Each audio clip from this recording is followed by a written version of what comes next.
Decision 2006 is in the books, folks. I hope you voted because your vote counts. But you know where your vote doesn't count? Here in the Northern Region's football polls and who's going to the playoffs. You can't vote for that. The only people that have an effect on that are the football players and coaches themselves. We're going to tell you all about who's going where and what these final week games of the season in the final week, week 11, will mean in the playoff race. Before we do that, we want to, of course, thank the folks that make this show possible here on the Fairfax Sports Report.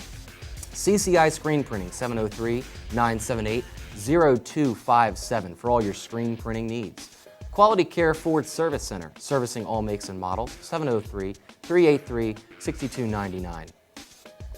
Okay, folks, we have an action-packed show for you tonight. Just to tip our hand a little bit, once we get to some football talk, after we talk with Westfield coach Terry Toll about her teams winning the Northern Region, we're going to tell you about two Concord District coaches that are set to resign their positions at the end of this week's final games. Those two coaches will let you know who they are and why they'll be resigning their positions once we get to the football aspect of this show. And before we get to Coach Toll talking about field hockey and, of course, the state tournament, which will be at Oakton High School, I want to introduce my co-hosts. Of course, I'm talking about Paul Frummelt of the Connection Newspapers and Mirza Krispahich of the Connection Newspapers. I'm your host, BJ Kubaroulis of the Connection Newspapers. So, obviously, I said we've got some coach resigning. Coach Toll's going to be joining us to talk a little bit about state field hockey. But before we do that, we want to talk a little bit about cross country. The Northern Region meet was at Burke Lake Park this past week. Just wanted to let you know that Oakton High School's boys won the meet for the boys' side, and the girls' side was won by Lake Braddock. Both of those teams will be racing in the state tournament as teams, along with some other individuals coming up at the Plains this weekend. The boys are set to go off at 1:45 and the girls at 1 o'clock. Individually, the region champion for the girls was W.T. Woodson's Sarah Hadiji, and West Springfield's boys' side, West Springfield's Mike Spooner, also won the individual title. So you have your region cross-country there. That was Oakton's boys' second consecutive region tournament. So kudos to the Cougars out there vying for hopefully to get to that Wachovia Cup, which they barely missed out on last year. And briefly, before we get to Coach Toll, we're going to get her on the phone here in a minute to talk about the state tournament. Wanted to run this by you two guys. There was a column that I wrote this week about the Northern Region and its spending practices and the way they're going to be reassessing the way they spend money. Over the last 30 days, the Northern Region Council reported that it lost $10,000 just through spending.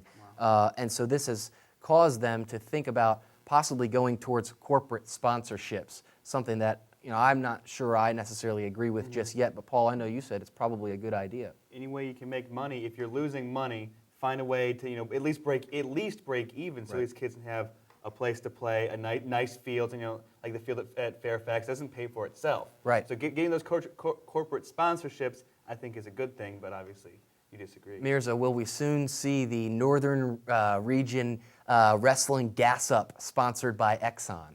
I mean, it's a great way to a great debate to have it these days. Especially with us losing money on the tournaments and a lot of sports. But at the same time, I think we need to be careful how we approach this because after all, it is high school sports. We don't want to get away from the pure aspect of sport, and we just got to be really careful when we talk about money and sponsorships, especially corporate sponsorships. Of course, you can read that column at www.connectionnewspapers.com. Just click on sports, and you'll get a chance to see basically where all the funds go and are spent in the Northern Region. Speaking of the Connection Newspapers, a coach and team that has been prevalent in our coverage over the last couple of years is Coach Toll's Westfield Bulldogs. I believe Coach Toll is joining us now. Coach, are you with us? Okay, Coach, are you with us? Yes, I am. Okay, good. We got Coach Toll here with us.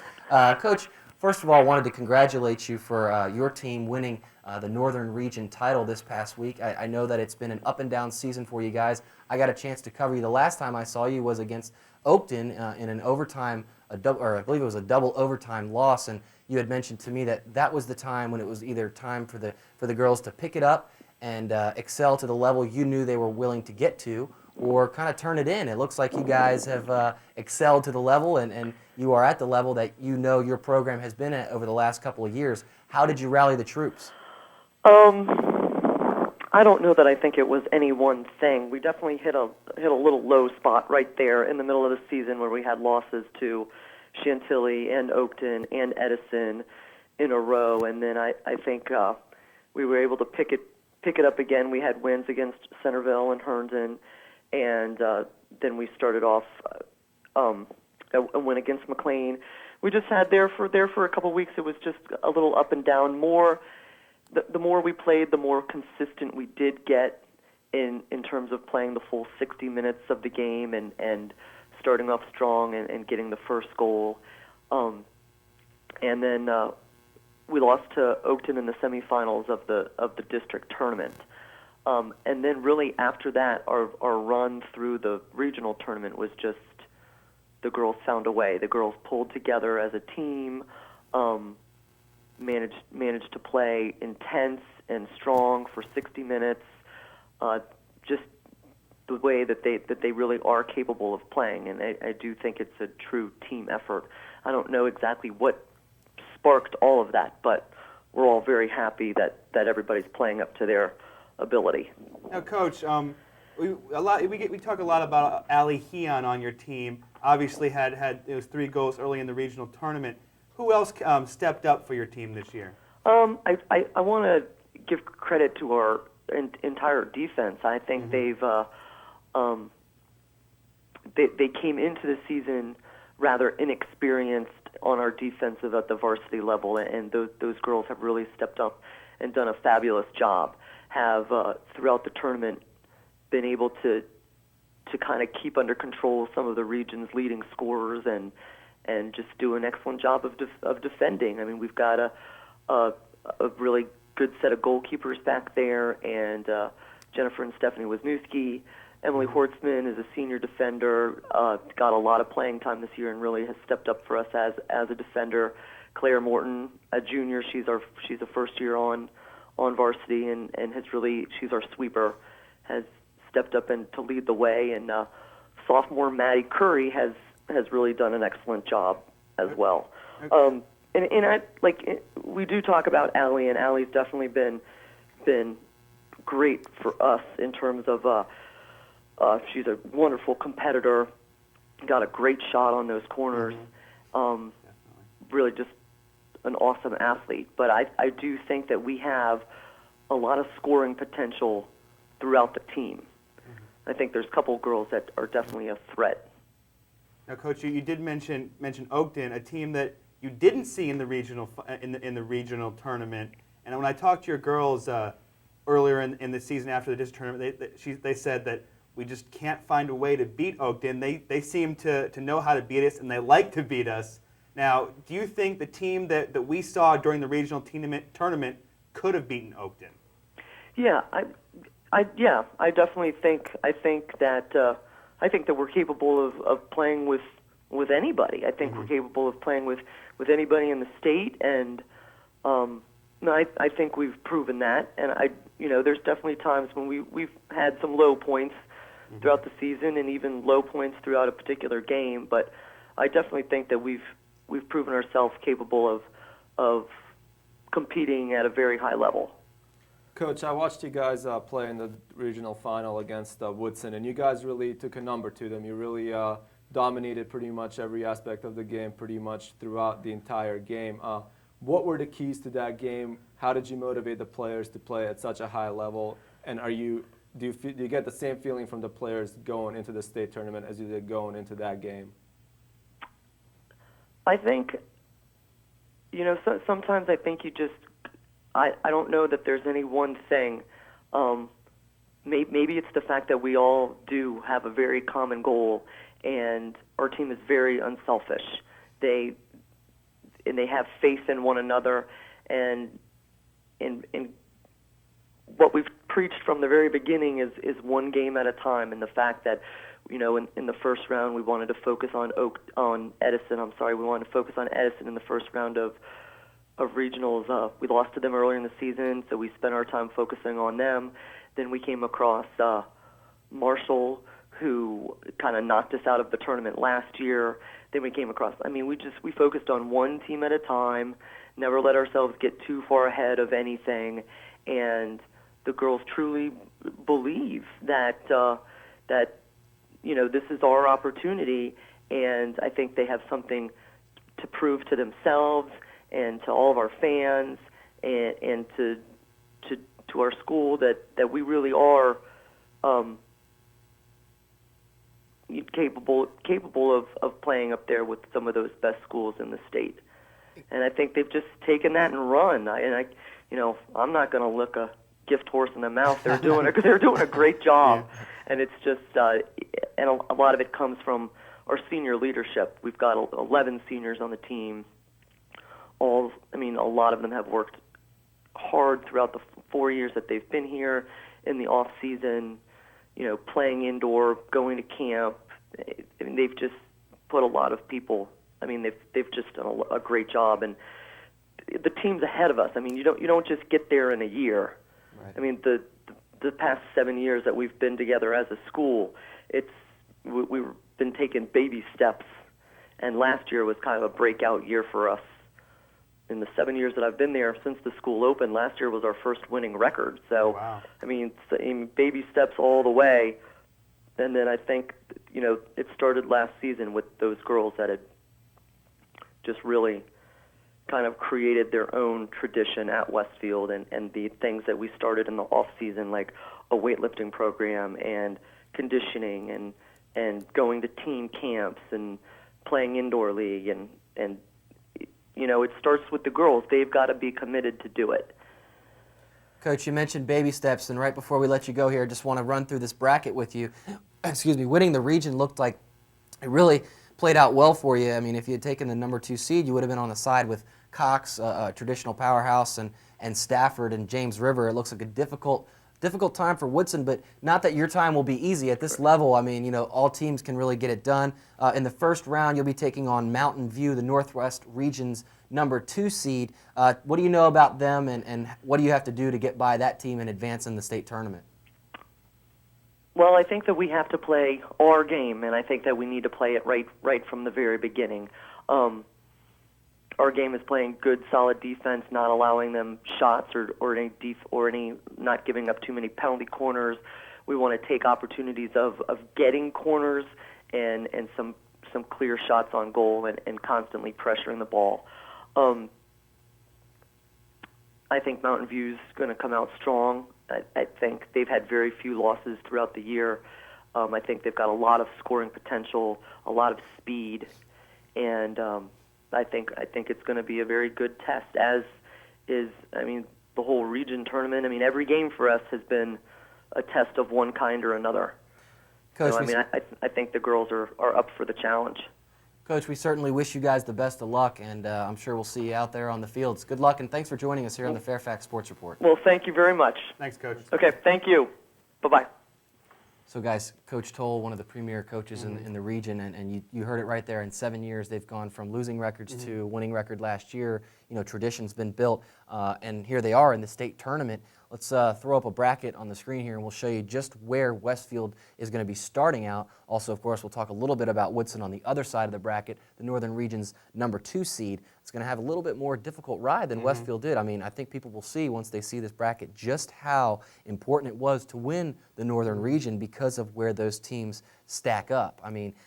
Woodson's going to be, as we see here, on the top half of the bracket. There's the Northern Region's number 2 seed. They're taking on Stafford, and that's a difficult team. That's a team that has those skill players. They also have the strong lacrosse programs over there, so those kind of offbeat sports are what Stafford is definitely good at. And of course, Cox there, my alma mater, up at the top. Downtown, Julie Brown, the coach of the Cox Falcons, will be coming into town to take on James River. So we'll see those teams, of course, will be playing in the quarterfinals on Thursday, November 9th. Friday, they will be playing at Oakton High School on November 10th in the semifinals. And Saturday, of course, will be the finals. On the bottom half of the bracket there, you see Thomas Dale taking on Maury, and of course, Westfield taking on Mountain View, as we just talked to Coach Toll about. Obviously, just looking at those teams, Westfield will have the easier ride, as a number 1 seed out of this region should. It is an easier ride, but they're still extremely hard. They may have it may be a tiny bit easier, but they're going to have to play their best, like they played in the regional tournament, to be able to keep on advancing. Here's a Woodson, I talked to Coach Moyer right after the loss to Westfield, and I asked him what did he say to the girls right after the loss, and he said, no grumbles. We're 19-2, and we get to play next week. He's trying to get their confidence back up during this week's practice. And just one thing that I want to mention is that in the 19-2, the first loss that Woodson has was to Stafford down at the Virginia Beach tournament. So they know they're up against a really tough competition. They knew that losing the game would mean tougher competition to get to the final and hopefully see Westfield again. But, tough ride for both of those teams. But Woodson knows they have a long road ahead of them. And also, what a way for Coach Moyer to go out over at Woodson. Of course, it's no secret that he tried to, most likely get out of that position last year. It's been tough for schools to find field hockey coaches, so he stuck around for one last shot and to go to the state tournament.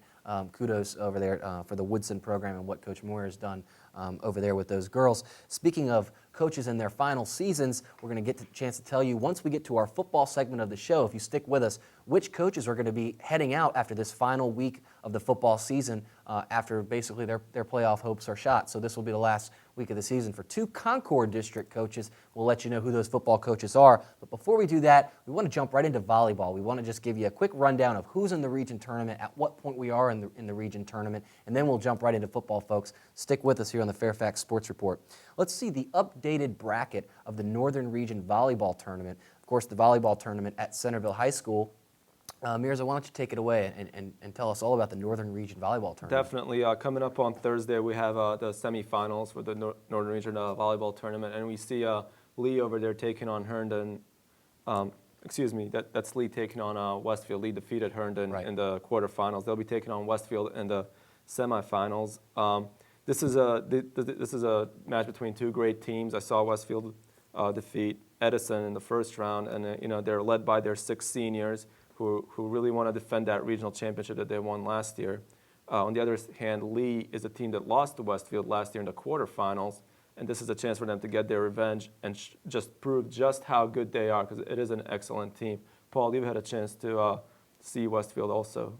Well, you definitely, and just I've also watched Stonebridge play, and just seeing that Westfield was able to beat Stonebridge, that means they're definitely a good team. A problem I did see when they lost to Centerville in the district tournament is they started kind of slow. Right. It happened when they played Centerville early in the season. They got down 0-2, but they came back and won 3 straight games to win. Right. Good teams do that, but the same thing happened in the district final, the Concord district final, and they got down 0-2, came back, won 2 games, but lost by 2 points, 16-14 in that 5th game, and ended up losing in the district tournament. And folks, we showed you the top half of the bracket of the Northern Region Tournament. Of course, we have some other teams that are going to be playing, Mirza. The other semifinal, also on Thursday night, right after the Lee Westfield game, will be Chantilly Centerville.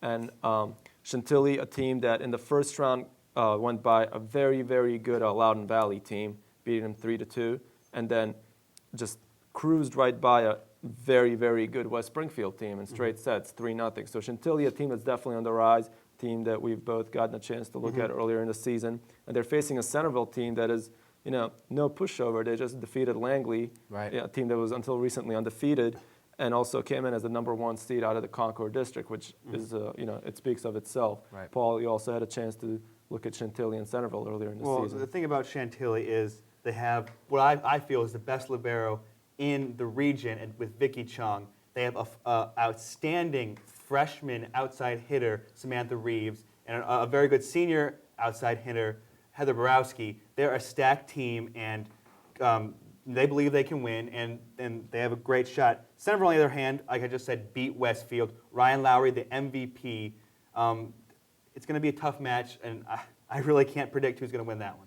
Tough loss for Langley, Mirza. You mentioned it. I mean, they lost in this tournament, and they were a team that had a lot of promise coming into this season. They also finished the regular season undefeated before losing to Stonebridge in the Liberty District Final, and also Centerville took them out of the Northern Region Tournament. Coach Shiflett over at Langley doing a great job, and her daughter Megan was the Northern Region Player of the Year, as Coach Shiflett herself was the Northern Region Coach of the Year. So the mother-daughter tandem doing quite well for the Saxons.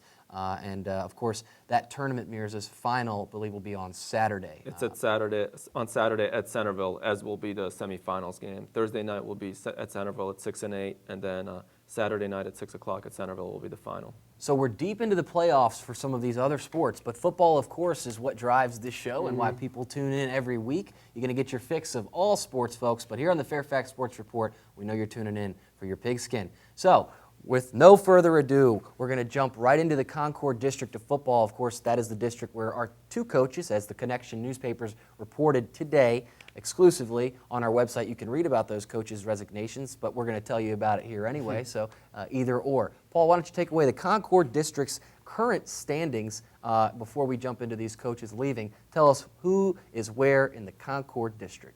Okay, well, right now we have Westfield just beating Chantilly. They're 5-0 in the district and 9-0 overall. Chantilly, with the loss to Westfield, is 4-1 in the district, still 7-2 overall. Robinson fighting for a playoff spot this week, 3-2 in the district, 6-3 overall. Oakton 3-3, they're still in the playoff hunt, 5-4 overall. Herndon 2-4, 5-4, big win over Centerville last week. Centerville, as you see, 1-4, very surprising in the district, 1-4 record, 5-4 overall. And Fairfax 0-5, 1-8 overall.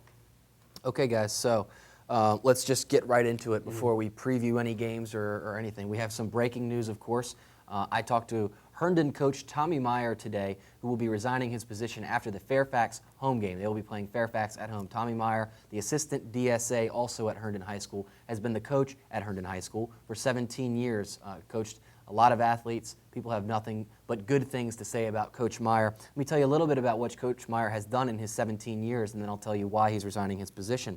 In 17 years, Coach Tommy Meyer posted a 114-81 record, which is just over 500, almost 600 in his career. That's actually, to be exact, it puts him in 7th place in winning percentage, and his winning percentage was .584. Now, he was in 7th place among active Northern Region coaches on that list of winning percentage. This year, they went 5-4 overall so far, and with a win over Fairfax, that would put them at 2-4 in the Concord District. His teams have finished over 500 every season, almost every season that he's been there. He's averaged 7 wins a year in his career, and since 1998, he's posted a 48-42 record. Coach Meyer, I know all those stats might mean a lot to people, but Coach Meyer has definitely been a guy that has had put his stamp on the Northern Region football, of course, with his brother Dan Meyer. I'd wager a guess that between those two guys, they have one of the winningest families in Northern Region coaching. Of course, the Bendorfs might have something to say about that. Okay, so speaking of other Northern Region coaches, that's one coach that's going to be resigning his position at Herndon High School. He did so because he wants to see his, or as he told me today, he wants to see his sons play football and finish out their high school careers. He misses them on Friday nights. They play in Loudoun County. He'll have plenty of time now to go and see them play. Paul, tell us a little bit about the other coach, what he's accomplished in his 28 years of coaching and why he's leaving. Well, I too was on the phone today and talking with Centerville head coach Mike Skinner, who will be leaving the Centerville Wildcats after Friday's game against Chantilly. Now, Skinner, he's been coaching for 28 years. You mentioned winning percentage. He is second among active coaches with a .767 winning percentage. Wow. 86-26 in 9 seasons as Centerville's head coach. Now, the thing about Skinner, in 2000, he led the Wildcats to a Group AAA Division VI state championship, as we know. He also, during that time, won 3 consecutive Northern Region titles. And here's what's surprising, as we know the Concord District now. At that, the year after, he had the Wildcats with a 30-game win streak in the Concord District. So obviously, he set those Wildcats to definitely new heights. Wow. And what he told me as a reason for leaving, he said, you know what, those 15-hour days, I'm tired of those. He told DSA Jimmy Sembria after last year's season that this is my last year, so they've been prepared for it. They're looking at replacements, obviously. And so he's thinking about staying on as an assistant coach. Right. He said he's a couple years from retirement still. He's stepping down as head coach, though, but you should be able to see Coach Skinner on the sidelines. So Coach Skinner not ready to hang it up just yet. Not yet. He wants to stick around in football, and that's definitely understandable. Coach Meyer, of course, told me that he was looking for another position, maybe an athletic director somewhere after, of course, his sons graduate, but hasn't ruled out coming back to coaching either. So Herndon and Centerville, we do have to mention this because there are cynics out there, did finish towards the bottom of the Concord District this year, so it makes it a little bit easier for these coaches to walk away. But, of course, nobody challenging their motives or their reasons for walking away at this time. Let me just give a quote from Skinner. It's not like we lost a tough game and I snuck up with them. They knew before the decision. Right. They had all the time to get their ducks in a row to make a decision. So he told them a year before. They did have a disappointing season, but that's not the reason he's leaving. So let the rumor mills begin as to who will be taking over at these two premier spots, Mirza. These are premier coaching jobs in the northern region. Definitely. I mean, you're looking at some of the two top programs in the northern region as far as football is concerned. But what a great weapon to have, Coach Skinner, if he does decide to stick around and be an assistant coach. What great insight for whoever that new coach is that's going to step into that program. That's just a tremendous backing to have. Former Centerville head coach Dan Foglio is on the sidelines also. So Right. that'd be great to have Dan Foglio and Mike Skinner as assistant coaches. Speaking of putting people on the sidelines, Mike Skinner has helped jumpstart a lot of careers here in the northern region and some premier coaches. He's really put in some good positions to succeed. So both Coach Skinner and Coach Meyer have definitely put their stamp on this northern region's football landscape. Speaking of the northern region football landscape, folks, if you want to read all about those resignations and more and hear from Coach Meyer and Coach Skinner, you can go to connectionnewspapers.com. What you'll also find at the connectionnewspapers.com is exclusive coverage of Robinson and Westfield, two football teams that we have seen do some damage over the years, powerhouse programs, and of course they take each other on this week, Mirza, in the Fairfax Sports Network's Game of the Week. Of course, the FSN will be there to cover that game, which has a lot of PowerPoint implications. Mirza, why will Robinson win that football game? Robinson, first of all, has to win that football game in order to have a chance at the playoffs. That doesn't necessarily get them into the playoffs, but I think if they need to take care of what they can take care of, and that's, they need to win this game. I think they're capable of doing it despite the Westfield's 9-0 record. They're well coached and well prepared. Every year they seem to get into some kind of a battle with Westfield. Last year it was over who the district champion was going to be. This year it's over, can they make the playoffs? And I think the reason why they can win this game is they can control the clock. I think Mike Meyer and David Laity will carry the ball often, and they will play the simple, hard football where they're keeping possession of the ball, keeping it away from Glennon's hands. Another thing, just when Westfield will settle down for that, I think they have a good change of pace personnel that they can bring into the game that can maybe give them some points when it's not expected. So Mirza obviously siding with the Rams there. I mean, they are a team that could take advantage of a Westfield team that might have a letdown, Paul, in the last week of the season. They're already been a lock for the playoffs for quite some time. Robinson is a giant. They can go in there and slay the Bulldogs. Paul, why will Westfield win this game? Well, Coach Tom Verbanek, he's not going to let them let up for a second. And talking to the kids after their Chantilly game, they're not going to let up. They want to go undefeated. It says something to go undefeated in the Concord District. They want to say that. And they're going to win because they have the talent there now. They have Glennon, gets better and better every game. They have Tabbitt, their bruising running back. And then when you think that you have a handle on Tabbitt, they bring Brian Kennedy out there, and he's going to break a 50-yard touchdown almost every game.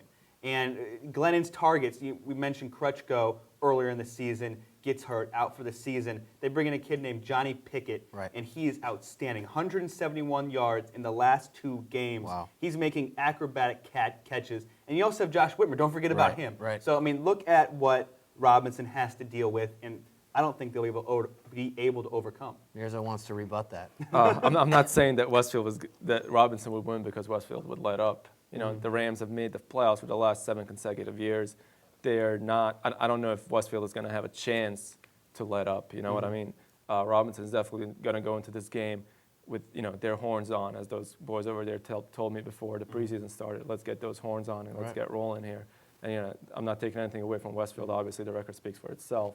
But I feel the Rams, because of their experience, because of Coach Bendorf's experience, and because of their willingness to compete and to win, knowing how to win, will go into this game and sneak one away from the Bulldogs. That's why it's FSN's Game of the Week. Yeah, FSN will be at that game, folks. Of course, that will be a premier game here in the Northern Region. We're expecting thousands of fans to be at that game, which will, of course, for Robinson, they need that game, but they need some other things to happen to get into the playoffs.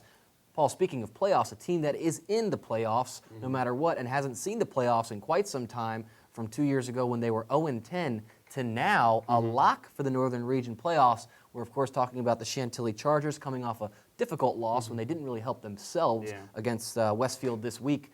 Tell us a little bit about that game, and of course you had an exclusive interview with Coach Lally. Tell us all about what Lally had to say about that game. Well, obviously, an extremely deflating loss. I was in the locker room after the game, and those Chargers were not happy with themselves. 3 early fumbles in the first half led to 21 points for Westfield. They were winning 7-0. Wow. Westfield on a great drive with Warwick behind the helm there, and then Westfield came back, scored a touchdown, did a little pooch kick, fumble. Westfield gets the ball back. The Chargers defense stopped the Bulldogs, but on the offensive possession, another fumble. Westfield gets the ball, scores.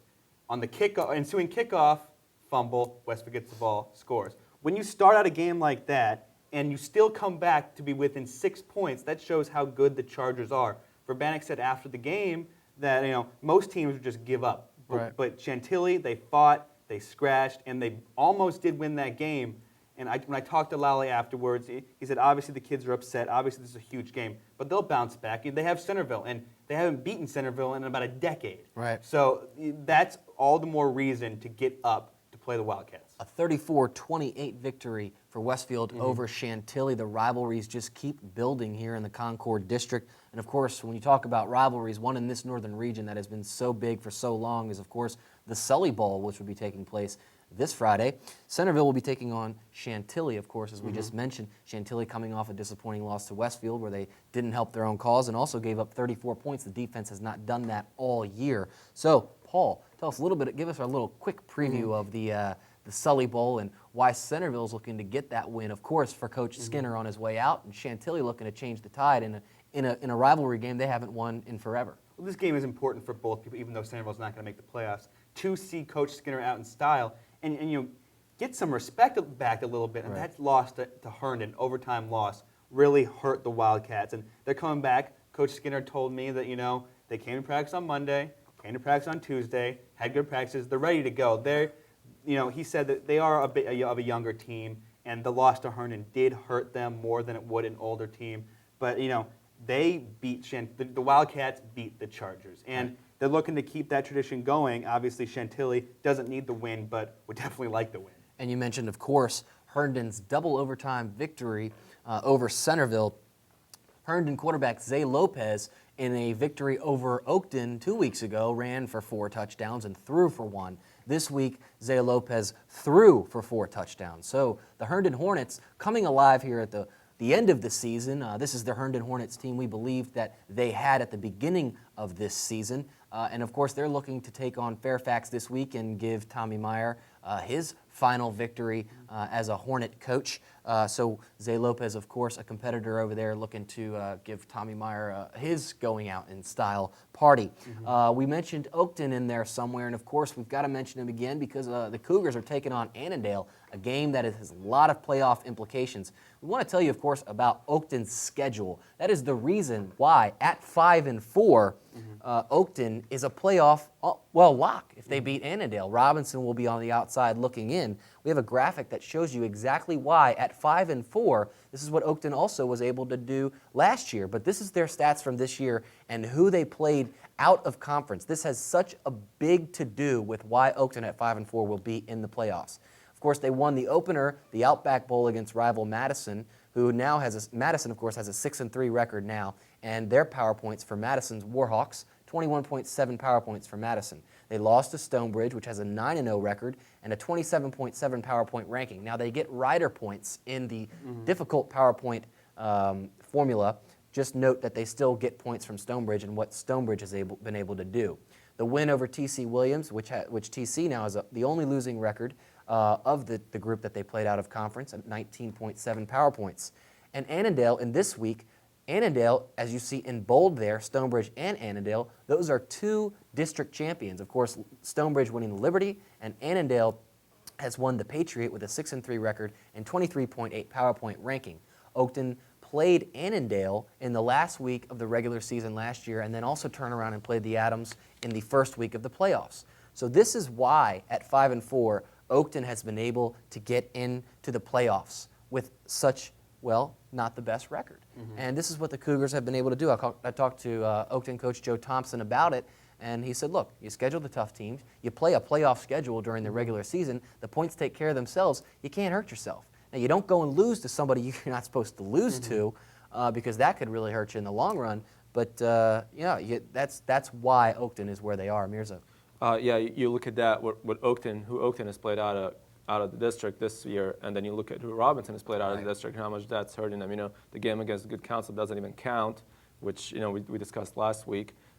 Hayfield, McLean, and then Lake Braddock. Lake Braddock being, I think, the exception in that, and out of those 4 games where they did get some points from. But it's night and day really when you look at the opponents. And we talked about it last week. I mean, nobody wanted to play Robinson coming into this season. So Robinson, yeah, they hurt themselves playing out of district, or out of the region when they play Good Counsel. But that's really only one of the best competitive out-of-conference games they can get to help themselves get ready. Robinson not dead just yet, looking to get into the playoff race. Speaking, gentlemen, of the playoff race, Paul, you've got some interesting facts for us about the PowerPoint race and who's where and who's at the cutoff line. Take it away, Paul. Tell us who's getting into the playoffs. Well, let's look over at the graphic for the PowerPoint race.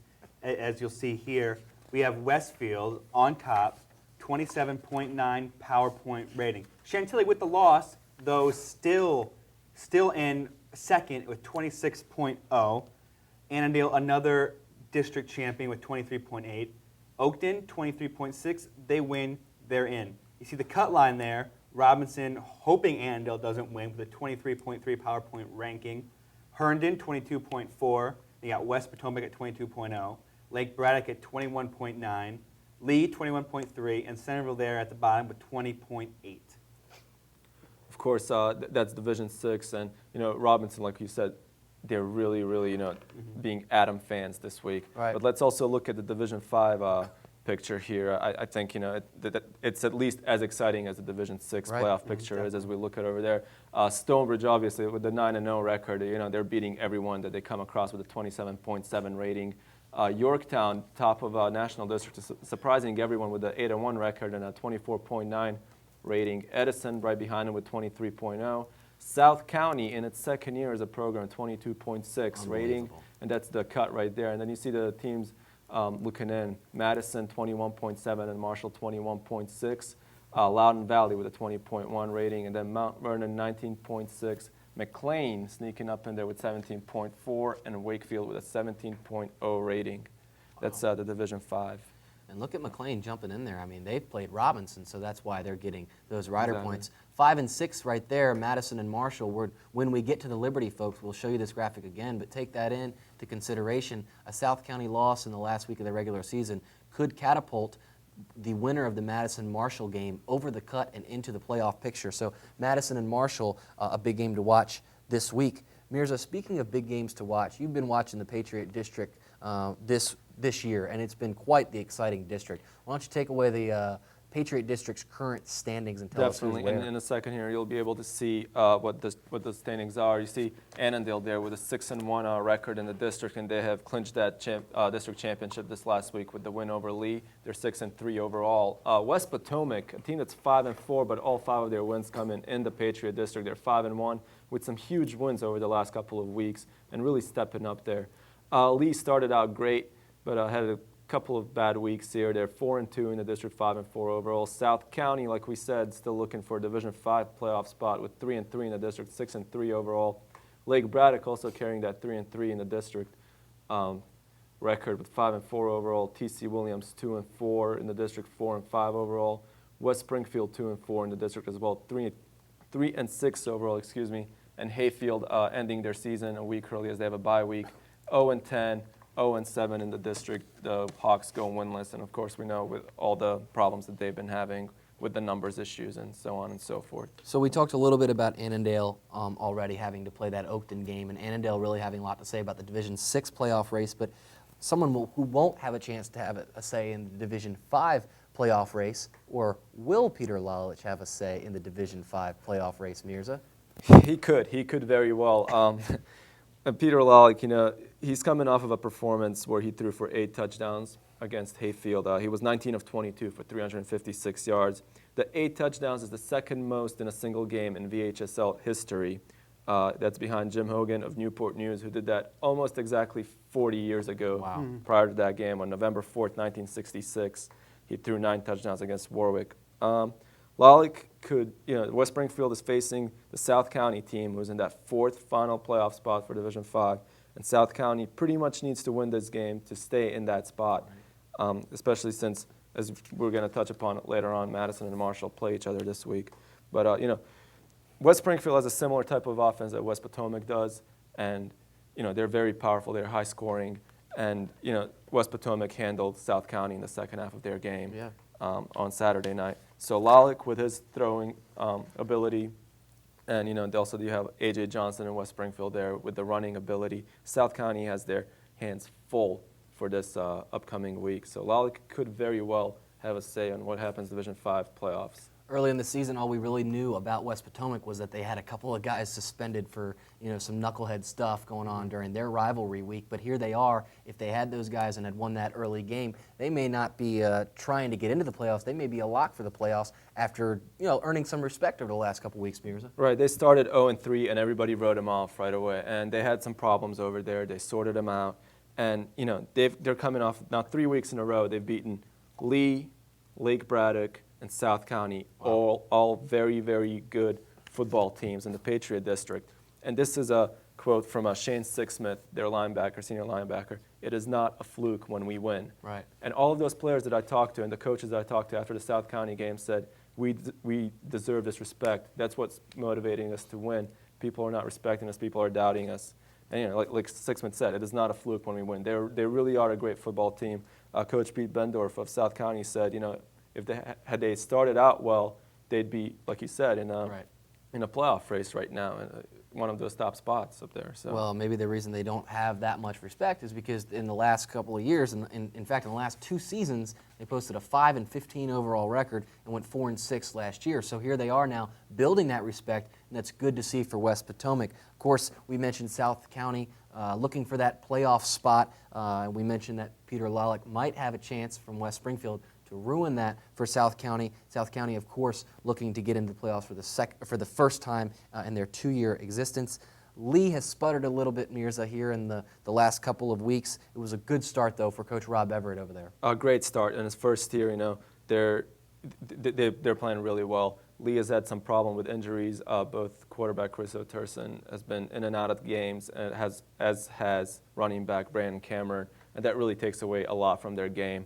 And I'm not trying to give them excuses for losing to 2 really good teams in West Potomac and Annandale. Right. But still, even though they lost those games, first-year coach Rob Everett, they were very close to getting that Patriot District title, and still a great season. They have a chance this year to this week to really confirm that with a win over Lake Braddock. Of course, it's going to be a great match against Lake Braddock. So Lake Braddock not giving up either. So.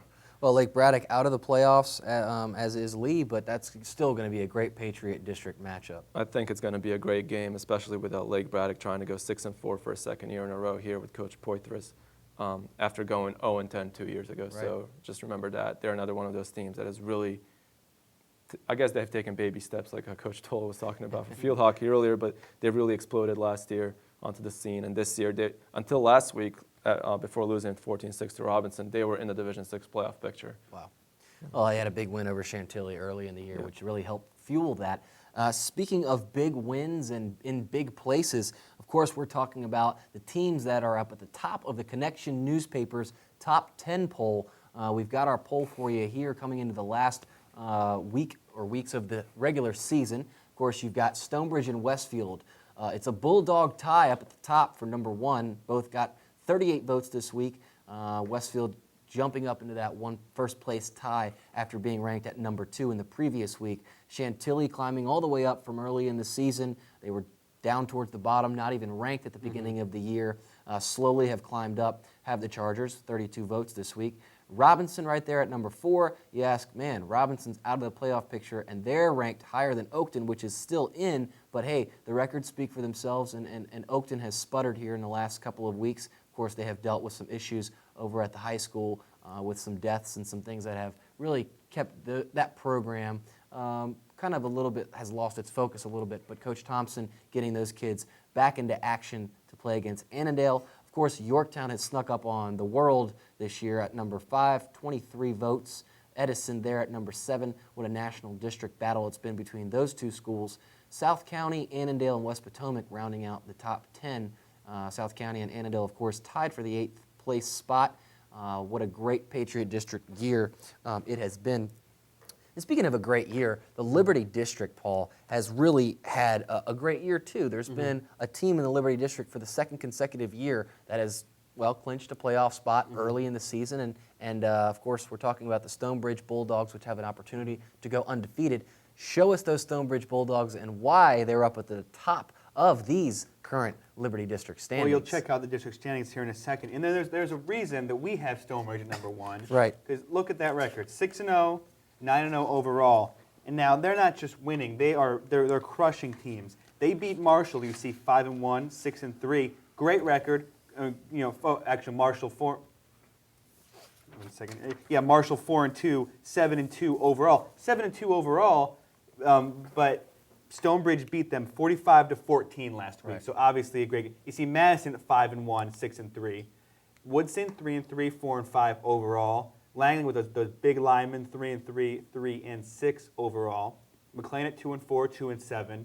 South Lakes 1-5 and 2-7 overall record. And Jefferson 0-6 in the district, but still 2-7 overall. So they got those 2 wins in. So the Liberty District, of course, has been dominated this year by a stranger, someone who's still very new and only in their second year in the northern region. Of course, Stonebridge beat Marshall in what was their toughest test so far in the Liberty District this week, Paul. They may be a stranger, but they kicked down the door and just made themselves at home in the Liberty District. Right. Obviously, they're a great team. Mickey Thompson has a great team over there. Wyloo Brown and Terrence Glenn, definitely. They're just running people over. They really had, from the beginning of the year, no one could stop them. They beat Oakton, obviously. Beating Marshall obviously says I think something about Oakton, something about Stonebridge. So definitely, they're just waiting for the playoffs. Okay, so speaking of playoffs, and we showed you the playoff picture earlier, guys, of the Division 5 playoff picture where Marshall and Madison were sitting right there in the 5 and 6 spot, right underneath the cut. They're playing each other this week in a rivalry game that I talked to Coach Gordon Lieb over at Madison about this week. Lieb, of course, in his 8th year at Madison High School as the head football coach. He's posted a 6-2 record, including the last 6 victories in that rivalry game. But really, Marshall took it to Madison last year, guys. Marshall had Madison on the ropes. Marshall, of course, has made some strides in the last couple of years. Let us show you with a graphic just how dominant the Madison Warhawks have been over the last couple of years in this Marshall versus Madison rivalry. Of course, this year's game will be at Marshall High School. But look, you can see there since '99, Madison has dominated this thing. Marshall, of course, had its last victory in the series in 1999, 26-6 victory over Madison. And over the last 31 years since 1975, Madison has dominated this series 20-11. So Marshall looking to get off the schneid, I guess you'd say, in this rivalry game. Talked to Coach J.T. Biddison over at Marshall High School. He doesn't even want to call it a rivalry because you got to win to make this thing not just so lopsided. I want to give you a couple of key players in this game to look out for. Kevin Healy, of course, for Madison, a quarterback there, had his impact on the game last year on a halfback pass that he was a part of, and also threw the game-winning touchdown over Marshall to brush the Statesmen off of Madison, and Madison, of course, clinched a playoff berth with that. If South County loses, the Marshall and Madison matchup becomes more than just a rivalry game. It has Division 5 playoff implications. So just mention a couple of guys on the other side of the ball for Marshall. Harold Sweet, the quarterback over there, Chris Hurlbert, Josh Earl, all weapons for the Marshall Statesmen who are looking to get off the schneid against Madison. Let's jump right back into the Division 5 and 6 playoff race. We have a graphic that we want to show you so you can see exactly where those teams lie in this playoff race, and you can see exactly what Marshall and Madison will have to do from the Liberty to get into that playoff race. You can see there the Division 5 right there at the 5 and 6 spot. You see the PowerPoints and how they play out. If Peter Lollick can upset South County, Marshall and Madison will have a shot. So games that mean something this week, folks, there are some big ones. A big one for a team that we don't get to mention a lot on this show in the Liberty. A big win for McLean in the last 2 weeks. They've won back-to-back games. They started the season at 0-7. I got a chance to see them against South Lakes this week. Gabe Itoka, the speedy South Lakes running back, is a guy that can break it at any time. And McLean's defense did an incredible job of shutting him down. Now, you mentioned his numbers, 140 yards, okay, and a touchdown. Sounds like they didn't shut him down, but he got one touchdown on a 74-yard dash. They really bottled him up for the rest of the game. That's what helped McLean get that 16-13 victory over South Lakes. And in back-to-back weeks, they're looking for their third victory in a row in a rivalry game that Mirza knows a little something about. Having played at McLean High School, they're playing their rivalry in Langley. Langley coming off a 28-0 victory over Woodson, a team that we know was skating by this year. But Mirza, what goes into a Langley-McLean rivalry game? I'm putting you on the spot here. I didn't tell you I was going to do this, but what goes into a rivalry? I mean, with anything. You played soccer there at McLean. The good old Rotary Cup games, right? We saw it earlier this year with field hockey, the Langley-McLean field hockey game. You see it every year. Every time these two teams meet, it's very heated. It's very intense. There's no words really to describe what this game means. And even to teams that didn't really offer up great records this year, this is their season. This one game. Doesn't matter if it's at the end of the season, if it's the beginning of the season, middle of the season. This just happens to be the last week of the season, and it is their season. This is all these teams play for right now. McLean coach Rick Rivera agrees with you, Mirza. He says that this is our Super Bowl, and this is their last game. Both teams not going to the playoffs. So some key guys to watch on each side of the ball. Josh Siegel for Langley, well, I call him a running back, but he really looks like a fullback, a 200-pound kid that can really do well behind that line. Great line over at Langley High School. Rushed for 1,000 yards for the second consecutive season. Came off a big performance against Woodson in that 28-0 shutout. He rushed for 227 yards and 3 touchdowns, did Siegel. He was also a big part of last year's rivalry victory over McLean, the 8th in a row for the Langley Saxons, who have also dominated that series and outscored McLean 214-74 have the Saxons. Fullback Justin Hurley for Langley will see some action in this game. He scored 2 touchdowns in last year's victory for the Saxons. And on the other side of the ball, you have James Pasco, the quarterback that did quite well, threw some interceptions this week, but those really weren't things that held McLean back in that victory over South Lakes. He'll look to be a little more cautious this week, but he has a great weapon out there in Torrey Byro. Torrey Byro from McLean has scored 7 touchdowns over the last 2 weeks, 5 of those rushing. So I want to jump right in to the National District before we get going here, folks. We're going to wrap this up pretty soon, but stick with us for the National District. The National District standings are as follows. Yorktown up on top with an 8-1 record, and Edison not far behind, 7-2. Both are 5-1 in the district. Loudon Valley and Mount Vernon sporting identical records in the district at 4-2 each. And hey, look, overall, 5-4 as well. 2-4 for Falls Church and Washington and Lee in the National District. Both improvements for those teams since last year, who were both one-win teams. 2-7 overall. Wakefield sporting 1 victory overall, in the district, but 3 overall. Stewart still struggling in the National District. It's been a program that has seen better days, and Stewart will, of course, look to get off the schneid next year. Well, that's not to say they couldn't win their last game of the year, though, folks. Okay, so Edison and Yorktown could be the Division 5 2-3 matchup, Mirza. That's going to be a really good game. That's going to be an unbelievable game. The Edison Eagles, obviously you saw earlier, 5-1 record in the district for both of those teams. Yorktown taking the better of Edison. That's that 1 for Edison in the National District. They will be looking for an upset, not an upset, but a revenge against Yorktown, perhaps, if they get to see each other, which is likely in the Division 5 2-3 matchup there. Also, both of these teams cannot afford to relax this week. This is not their bye week by any means. Yorktown is playing a very tricky WNL team, Washington Lee, that's 2-7 overall. But one of those wins coming against a very good Loudon Valley team that Yorktown lost to. Edison playing a Mount Vernon team that has improved tremendously since last year with a 5-4 record this year and 4-2 overall. So neither one of those teams really has an easy week this week, and they really need to be careful to make sure that they get the win, because it could mean either home field advantage in the playoffs or playoffs at all.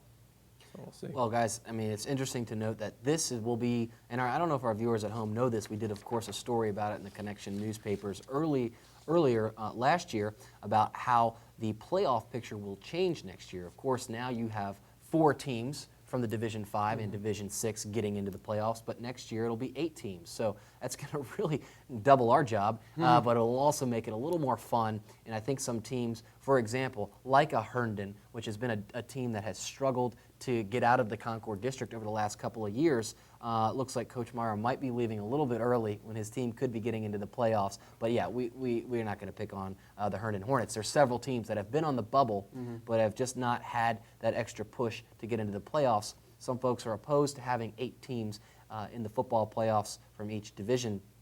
Makes for an interesting tournament and keeps a lot of those teams really gearing up for big games towards the end of the season, because a lot of times those games don't mean anything. I mean, you have a McLean and Langley rivalry, which means something because it's a rivalry, but you know, some of those games towards the end of the season, if you're out, it's really difficult for those kids to get up. All right, speaking of getting up, we want to jump right into the Connection Newspaper's Top 10 poll. Before we get going, we want to show you who is up and who is down in the poll. Of course, Stonebridge and Westfield up at the top, West Potomac jumping in, and Annandale right there, tied with South County at 8th, Edison, Oakton, Yorktown, Robinson, Chantilly, and Westfield right there up at the top. So guys, that is your Connection Newspaper's Top 10 poll. It's been a great year of football. Not quite done yet. We've got an extra week left. And of course, stick with us on the Fairfax Sports Report for the playoffs. The FSN Game of the Week will be Robinson and Westfield. Speaking of playoffs, that will have several playoff implications. You can catch the games on Cox Digital Cable on demand, and also check the website for details. FSN Game of the Week re-airs on Channel 10. This week you can see Hayfield at South County. Mirza, that was a big one for South County, and Hayfield struggled in that one, but that was taped on October 20th. It runs at 4:30 on Saturday, at 3:30 on Monday, and on Cox and Comcast Channel 10. Hey, we're on the web if you want to check us out. Cool pictures of Mirza up there, www.fairfaxsportsnetwork.com. You can also read Paul Frummelt's bio, what he's accomplished so far in his young and accomplished life. It's not much. Paul Frummelt. Okay, CCI Screen Printing. For all your screen printing needs, that's one of our teammates there, so we want to throw a thank you. 703-978-0257. Quality Care Ford Service Center, 703-383-6299. Folks, thanks for joining us here on the Fairfax Sports Report on the Fairfax Sports Network. I'm B.J. Kubaroulis of the Connection Newspapers, Paul Frummelt of the Connection Newspapers, and Mirza Krispich of the Connection Newspapers.